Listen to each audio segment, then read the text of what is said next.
Olá, bom dia. Vamos para um novo tópico do curso. Vamos hoje falar sobre teoria da agência. São duas aulas. A primeira aula nós vamos discutir e apresentar para vocês o que é o problema de agência. E na próxima aula a gente discute alguns mecanismos utilizados para combater esse problema.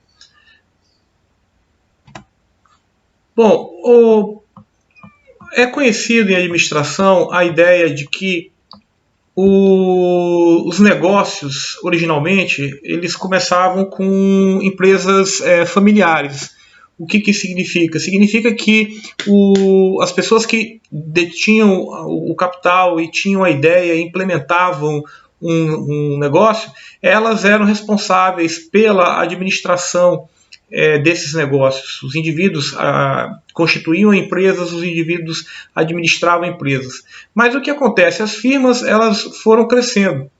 E na medida em que as firmas foram crescendo, esse problema do administrador individual, ele passou, essa questão, né, da administração individual, ela passou a ser uma complicação porque as firmas passaram a ser mais complexas. E aí começou a surgir então a ideia de você contratar administradores, gerentes, gestores que fariam a gestão, a administração do negócio para o proprietário. E aí surge a separação de duas entidades, ou dois entes, ou duas pessoas.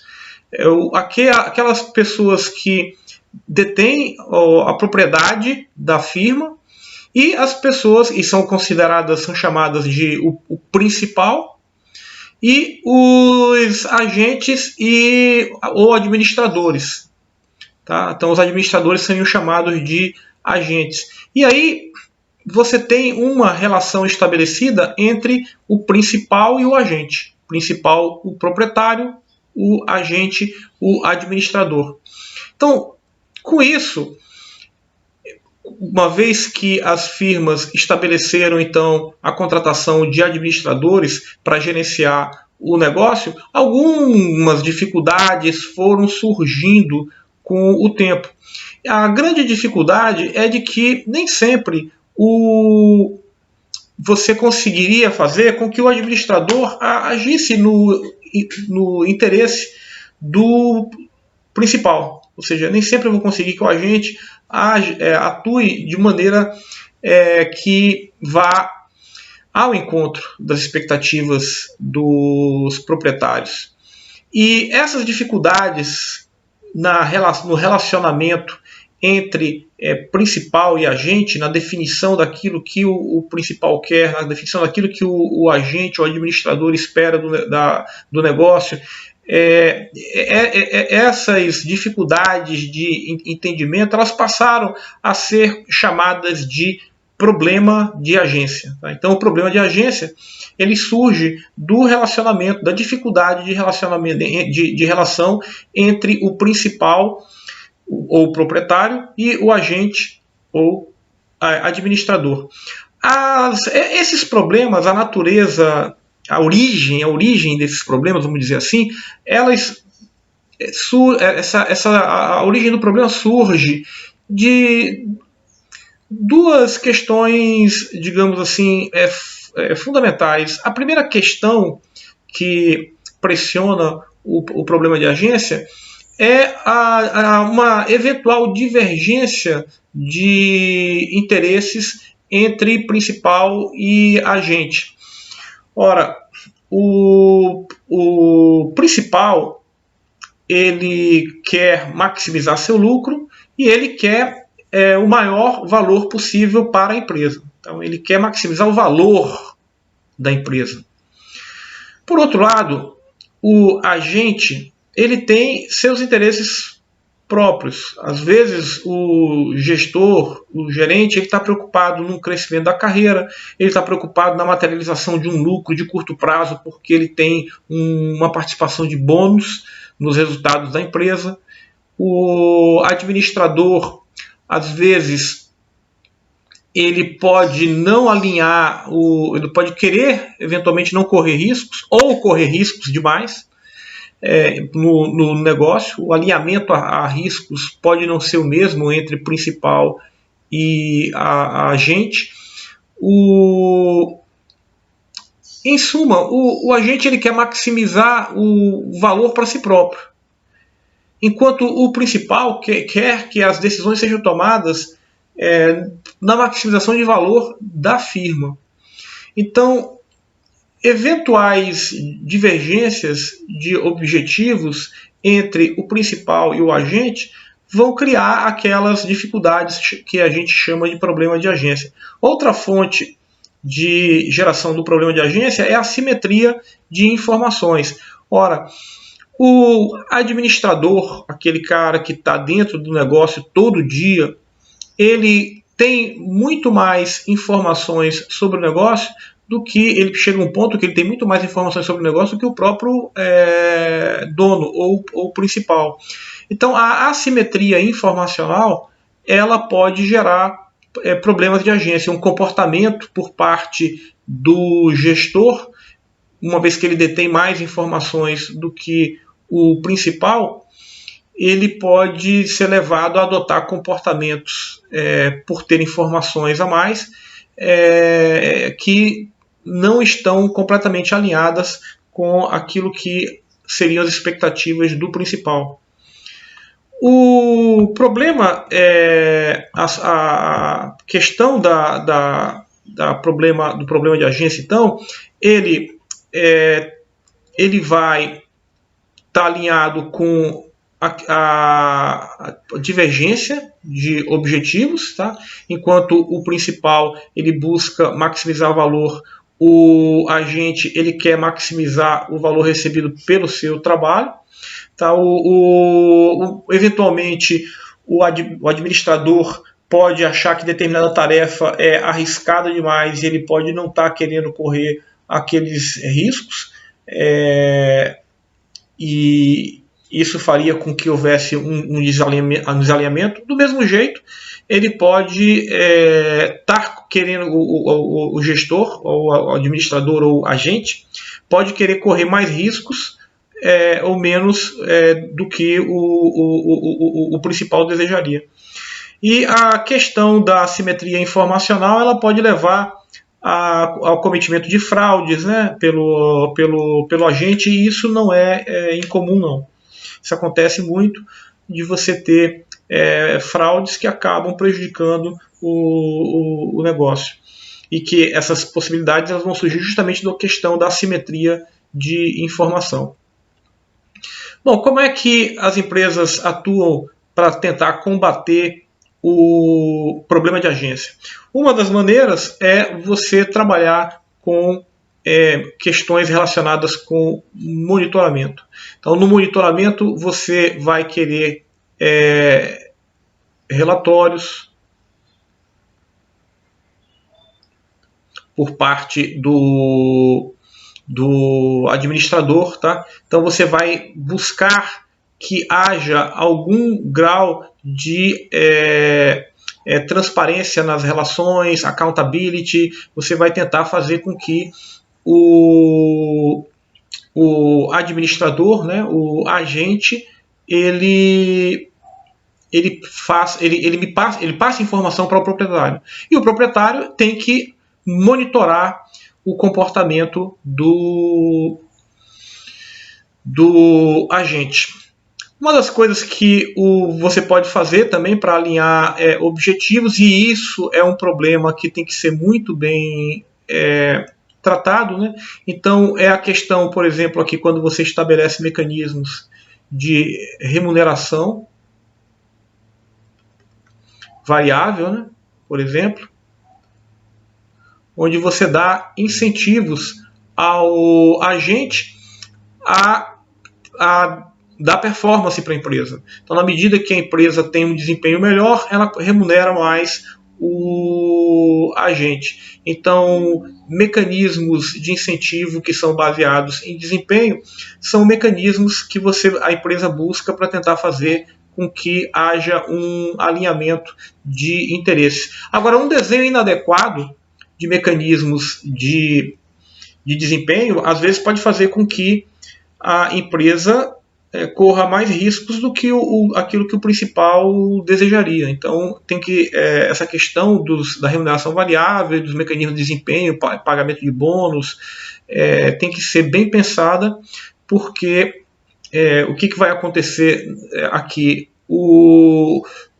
Mecanismos de desempenho mal desenhados podem fazer com que o administrador tenda a querer correr mais riscos para gerar lucros imediatos.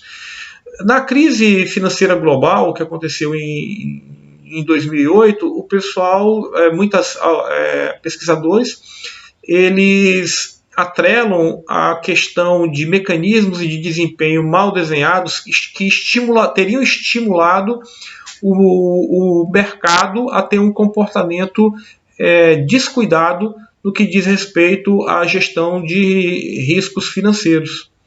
Então, essa questão de desenho do correto mecanismo de desempenho, ele é muito importante. A gente sabe que dentro da ótica que a gente tem visto no curso até agora, que é uma ótica de maximização de lucro, nessa ótica de maximizar lucro, e aí vem a questão do que seria valor, né? Porque hoje em dia o que a empresa gostaria de maximizar, na verdade, é o valor da empresa. Maximizar lucro no longo prazo, e desde que você faça isso tomando o devido cuidado, vai ter uma relação grande com a maximização de valor. Mas você tem que tomar cuidado, porque a questão de maximizar lucro, às vezes, te leva a tomar decisões imediatistas de curto prazo. Isso não estou querendo colocar aqui, isso é uma regra, mas que isso faz com que algumas decisões que você acabe tomando, elas não sejam as decisões mais interessantes para a empresa no longo prazo. Bom, o outro mecanismo que se tem para combater o problema de agência é o que a gente está chamando de burocracia, mas na verdade é você definir aqui alçadas de decisão, por exemplo. Então, quando eu defino que alçadas de decisão, decisões que envolvem investimentos muito elevados, gastos muito elevados por parte da firma, devem ser tomados de maneira colegiada. Decisões que implicam em exposições a riscos da firma ou projetos muito arriscados devem ser tomados de maneira colegiada. Um gestor só pode tomar decisões de contratação acima de até 50 mil reais. Acima de 50 mil reais eu preciso da aprovação de um comitê. Então, quando você estabelece mecanismos de alçada de decisão, você começa a tentar estabelecer regras para que você consiga evitar que o agente, isoladamente, tome uma decisão. A gente vai ver diversos outros mecanismos de controle, gestão de riscos, na próxima aula, em que a gente vai tratar compliance, que a gente vai tratar na próxima aula como governança, controles, governança, gestão de riscos e controles, gestão de riscos e controles. A gente vai tratar desse tema na nossa próxima aula. Bom, mas só para introduzir aqui um pouco o que seria a governança corporativa, né? Seriam os sistemas pelo qual as empresas elas vão ser dirigidas, monitoradas, incentivadas, envolvendo relacionamento entre sócios, conselho de administração, tudo isso no intuito de fazer com que os interesses de principal e agente eles estejam alinhados e de tal forma que a gente consiga minimizar o problema de agência. Então essa é uma das formas que a gente utiliza para tratar o problema de agência. Ora, vocês vão perceber que as organizações, elas, para combater o problema de agência, elas têm um conjunto de estrutura, elas se articulam, que tem como objetivo o fortalecimento de governança e minimização do problema de agência. Então, ora, aqui em cima nós temos os sócios. Tá? Então, esses são os proprietários que se reúnem em assembleias, tá? Em assembleias gerais, e definem aquilo que elegem o conselho de administração. O conselho de administração ele representa os interesses do proprietário. Então, o conselho de administração de uma empresa representa a propriedade do negócio. Então, ele é constituído para que as decisões de longo prazo que são definidas em assembleia e no âmbito do comitê, o conselho apresenta aos sócios em assembleias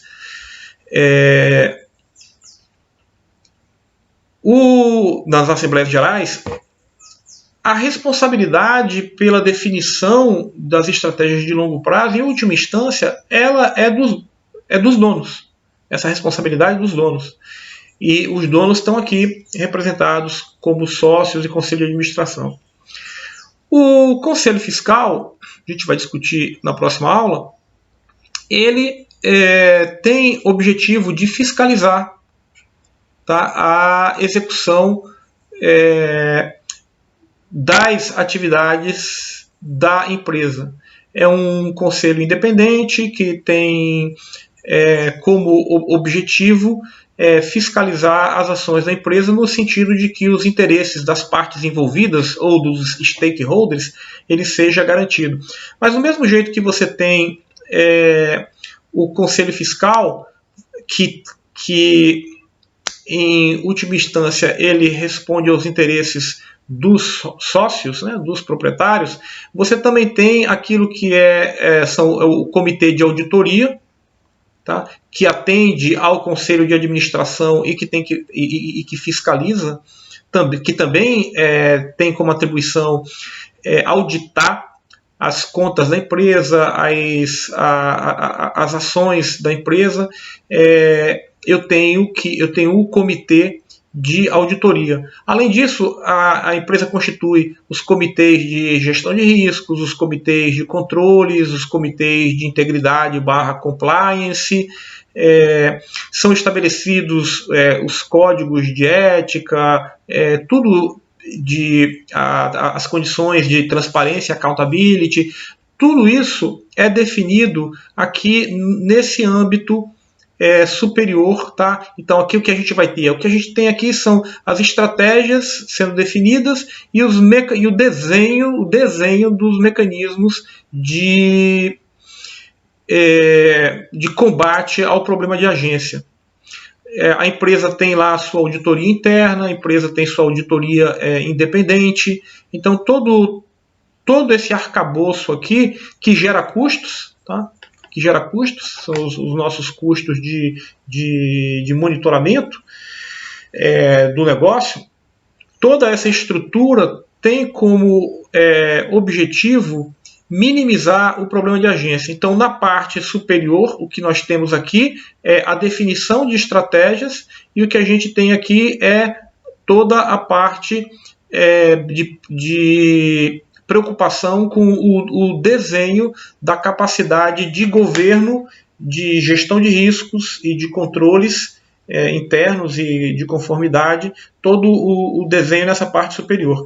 E na parte aqui inferior, a gente tem os agentes. Tá? Então aqui eu tenho o principal e toda a estrutura de combate ao problema de agência.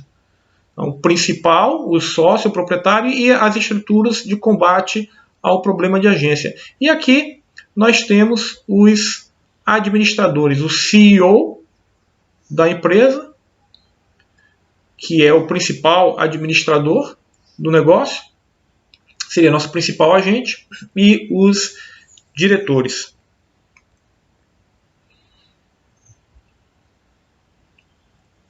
Então, o conselho de administração é que é responsável pela direção estratégica da firma. O diretor-presidente e os diretores, eles são responsáveis pela direção executiva da agência, da firma. Então, aqui está aquilo que nós chamamos aqui em cima de principal.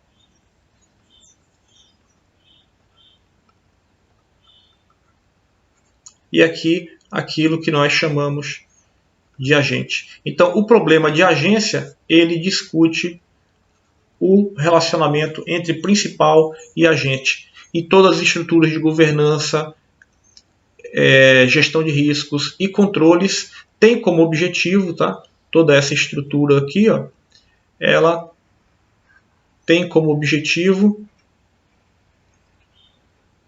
o combate do problema de agência. Algumas a gente tem que considerar também que talvez fosse mais justo, a depender da ótica que você vai colocar sobre o problema, de imaginar que a própria estrutura do conselho de administração, quando você cria mecanismos de proteção do acionista minoritário para que ele não seja expropriado pelos acionistas majoritários, né? Então as regras que estão aqui no conselho de administração para evitar que isso aconteça, porque às vezes quando você é acionista minoritário, você não tem o poder de decisão na sua mão, na verdade o poder acaba se concentrando na mão dos acionistas, de um conjunto de acionistas que conseguem a maior parte de direito de voto nas assembleias gerais. E você tem mecanismos também que buscam mitigar esse problema de expropriação do sócio minoritário pelo sócio majoritário. Então é muito comum você encontrar aí também em guias que tratam do tema de governança corporativa o tratamento da relação entre minoritário e majoritário. Há um esforço muito grande em termos de governança corporativa para que você tenha regras que façam que inibam que esse problema aconteça. Bom, a nossa direção estratégica, então, ela estabelece os objetivos e ela monitora, como a gente viu, para um dos mecanismos de combater o problema de agência é o monitoramento, tá? E sendo que o conselho de administração é aquele que garante, em nome dos associados, que os interesses de maximização de valor da firma, eles de fato ocorram. E, por outro lado, do lado aqui dos agentes, né, ou os gestores, eles são responsáveis em executar aquilo que foi definido no âmbito estratégico. A direção executiva ela tem como trabalho fazer com que as diretrizes que foram fixadas elas sejam perseguidas, tá? E eles devem prestar contas ao accountability, tá? Para a administração estratégica da empresa, que é o nosso conselho de administração. Bom, isso foi apenas uma introdução para vocês entenderem o que é o problema de agência e as formas de combate do problema de agência. Na próxima aula a gente discute um pouquinho mais de detalhe aí cada um desses elementos que são a firma acaba por implementar na busca de tentar resolver o problema de agência. É isso então, pessoal. Obrigado a todos e a gente se encontra na próxima aula. Um grande abraço.